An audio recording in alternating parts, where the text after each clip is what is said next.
নমস্কার বন্ধুরা, জানা এগ্রিটেক চ্যানেলে আপনাদের স্বাগত জানাই। আশা করি আপনারা সবাই ভালো আছেন। আজকে আমি আপনাদের দেখাবো যে ধান চাষ হওয়ার পর, ধান কেটে নেওয়ার পর আরও একটি ফসল কীভাবে লাগানো যেতে পারে সেটা আপনাদেরকে দেখাচ্ছি। এই কৃষক কী করেছেন না, উনি ধান কাটার পর আবার মাঠে সরষে লাগিয়ে দিয়েছেন লাইন করে।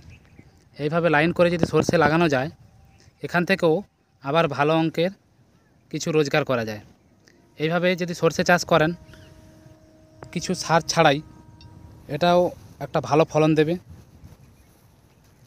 তাই জমিটিও পড়ে থাকলো না, আর বৃষ্টি অল্প হয়েছে, সেই রস থেকেই মাটি থেকেই হয়ে যাচ্ছে, আলাদা করে সেচও দিতে হলো না। এইখান থেকেই যে সরষেটা পাওয়া যাবে, এটাও বেশ ভালো রকমই হবে।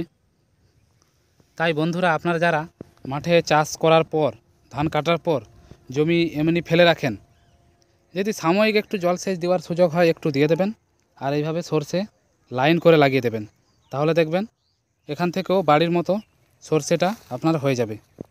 আশা করি বুঝতে পারলেন ভিডিওটি। যদি ভালো লেগে থাকে প্লিজ সাবস্ক্রাইব করে দেবেন। ধন্যবাদ বন্ধুরা।